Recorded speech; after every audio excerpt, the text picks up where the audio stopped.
ایک صحابی تھا جن کا نام سلمان فارسی رضی اللہ تعالیٰ عنہ تھے.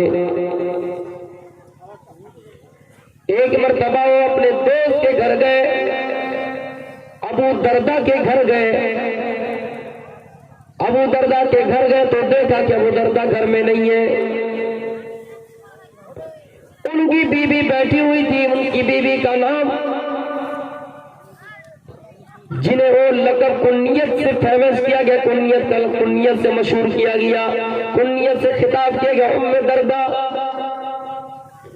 فرا ام دردہ متبذلتن، تو انہوں نے ان کی بیوی کو دیکھا. گھر میں مرد نہیں تھا، ان کی بیوی تھی، یعنی دوست کی بیوی تھی، دوست کی پتنی تھی.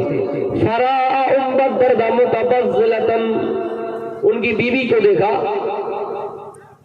بال بکھرے ہوئے، سروں میں کبھی تیل نہیں لگائے ہیں، بالوں میں کبھی کنگھیاں نہیں کیے ہوئے. کہا میری بھابھی، میری دوست کی بیوی، کیا اس حالت تمہاری کیسی ہو گئی ہے؟ یہ حالت تمہارے ایسے کیوں ہو گئے کہ تمہارے سروں میں تیل نہیں ہے، تم نے کبھی کنگھیاں نہیں کی ہے، تمہارے بالوں میں کبھی کنگھیاں نہیں دکھ رہی ہے؟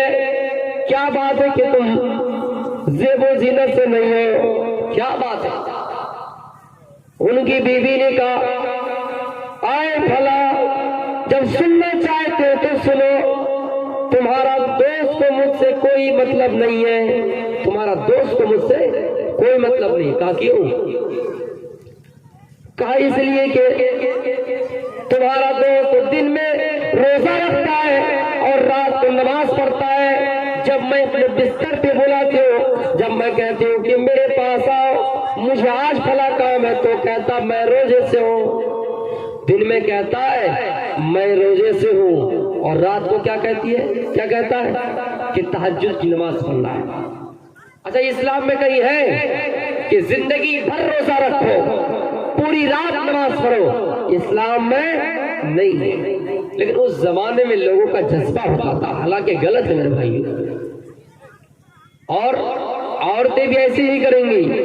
اگر آپ پوری زندگی روزہ ہی رکھیں گے اور پوری رات نماز ہی پڑھتے رہیں گے تو آپ اپنے بیوی کا گویا کہ حق ادا نہیں کیا. اس لیے کیا کیا؟ زیب و زینت سے وہ عورت نہیں رہی، اور کہہ دیا کہ جب میرے شوہر کو مجھ سے کوئی مطلب ہی نہیں ہے تو میں کس کے لیے زیب و زینت کروں؟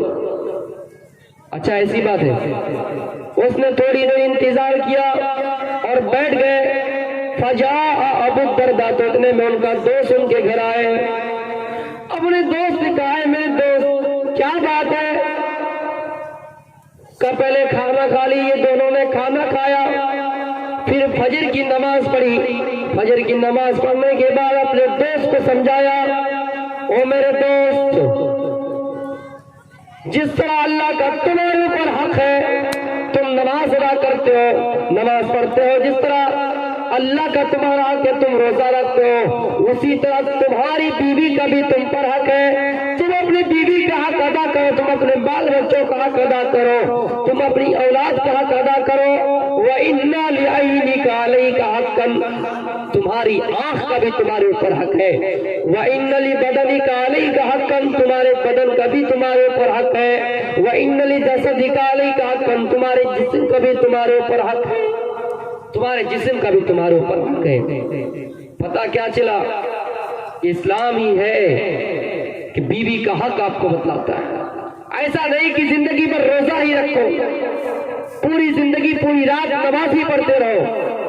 کچھ لوگ سادھو سنتو ہیں، بیوی کو چھوڑ کر، بچوں کو چھوڑ کر جنگل میں چلے گئے، پیڑ پودے کے پتے چبا چبا کر اپنی زندگی گزار رہے ہیں. یہ اسلام میں جائز نہیں ہے. اگر آپ کی ماں کمزور ہے، آپ کی ماں ضعیف ہے، اسلام آپ کو یہاں تک بتلاتا کہ آپ جہاد کرنے سے بہتر ہے کہ آپ اپنی ماں کی خدمت کریں. میرے بھائیوں، یہ چیز اسلام میں. پھر اللہ کے رسول کے پاس یہ معاملہ لے کر گیا. اللہ کے رسول، ایسا ایسا معاملہ ہو گیا ہے. ابو دردہ کا کام یہ ہے کہ وہ اپنی بیوی سے نہیں ملتا ہے. ابو دردہ کا کام ہے کہ وہ اپنی بیوی کی خواہش پوری نہیں کرتا ہے، صرف دن میں روزہ رکھتا ہے، پوری رات نماز پڑھتا رہتا، پوری رات پڑھتا رہتا ہے، دن میں روزہ رکھتا ہے، اپنی بیوی کا حق ادا نہیں کرتا ہے، تو میں نے ان سے کہا اِنَّا لِعَيْنِكَ عَلَيْكَ حَقًّا، تمہارے اوپر تمہاری آنکھ کا حق ہے۔ یعنی پوری رات آپ جاگ نہیں سکتے۔ یہ جو جلسہ ہم اور آپ کر رہے ہیں نا، بنگال میں تو ٹھیک ہے، لیکن ہمارے بہار میں پوری رات جلسہ ہوتا ہے، یہ بھی صحیح نہیں ہے۔ آپ کے اوپر آپ کی آنکھ کا بھی حق ہے کہ آپ سوئیے، سونا چاہیے، پوری رات جلسہ نہیں۔ اچھا، وَإِنَّ لِبَدَنِكَ عَلَيْكَ حَقًّا، تمہارے جسم کا تمہارے اوپر حق ہے۔ آپ اگر کمزور ہیں، مہینہ میں آپ 3 دن روزہ رکھیں، 3 دن سے زیادہ نہیں، 1 دن روزہ رکھیں گے تو 10 دن کا ثواب مل جائے گا۔ نفلی روزہ کی بات کر رہا ہوں، پھر ایسا نہ ہونا کہ صبح کہہ دینا کہ صرف مہینہ میں 3 ہی دن روزہ رکھنے کا، رمضان کے مہینے میں نہیں ہے، غیر رمضان کی بات کر رہا ہوں، نفلی روزہ کی بات کر رہا ہوں۔ مہینہ میں 3 دن روزہ تمہیں کفایت کر جائیں گی، 1 دن روزہ رکھو گے تو 10 دن کا ثواب مل جائے گا، اور 2 دن رکھو گے تو 10 دن، اور 10 10 20 3 دن روزہ رکھو گے تو تمہیں 30 دن کا ثواب مل جائے گا۔ اس سے زیادہ اسلام آپ کو یہ نہیں کہتا ہے کہ آپ نفلی روزہ رکھتے جائیے اور اپنے بیوی کا حق ادا نہیں کیجیے، اسلام آپ کو یہ نہیں کہتا ہے۔ ہاں، ایک بات سنیے، زندگی بھر روزہ رکھتے آپ اپنی بیوی کا حق ادا نہیں کرتے ہیں تو آپ کی بیوی بگڑ سکتی ہے، آپ کی بیوی غلط راہ اختیار کر سکتی ہے۔ وہ دیکھا نا، متبذرۃ کا لفظ استعمال ہوا ہے، آپ پتہ نہیں اردو سمجھ پاتے ہیں یعنی، ورنہ ہم کو بھی بہت دشواری ہو رہی ہے کہ آپ سمجھ پا رہے ہیں۔ متبذرۃ مطلب بکھرے ہوئے ہیں، سروں میں تیل نہیں، بالوں میں کنگھی، ایسا لگ رہا ہے کہ ان کا کوئی شوہر نہیں، کوئی اولاد نہیں۔ جب پوچھا گیا کہ تمہارا ایسا حال کیوں ہے، کہا جب میرے شوہر کو مجھ سے کوئی مطلب ہی نہیں تو کس کے لیے میں بن سوار کر کے رہوں، سج سوار کر کے رہوں، کس کے لیے میں زیب و زینت اختیار کروں۔ اچھی بات ہے، عورت کو باقاعدہ یہ میں نصیحت بھی کرتا ہوں، اگر تمہارے شوہر کو تم سے مطلب نہیں تو تم اس کو خوش بھی نہ کرو۔ حالانکہ اسلام میں اتنا ہے کہ عورت کہ مرد اگر باہر واپس سے کام کر کے آئے، عورت زیب و زینت اختیار کر کے رہے اور اپنے چہرے کے مسکان سے ان کو خوش کر دے، اسلام میں ہے۔ لیکن اگر آپ کو اس سے مطلب نہیں تو آپ کو خوش کر کے کیا کریں گے؟ تو اللہ کے رسول نے کہا کہ اے سلمان فارسی، آپ نے بالکل سچ کہا کہ اللہ کا حق ادا کرنے کے ساتھ بیوی کا بھی حق ادا کرنا ہے۔ گھر میں مہمان آ جائے، مہمان کی دیکھ ریکھ بھی کرنا ہے۔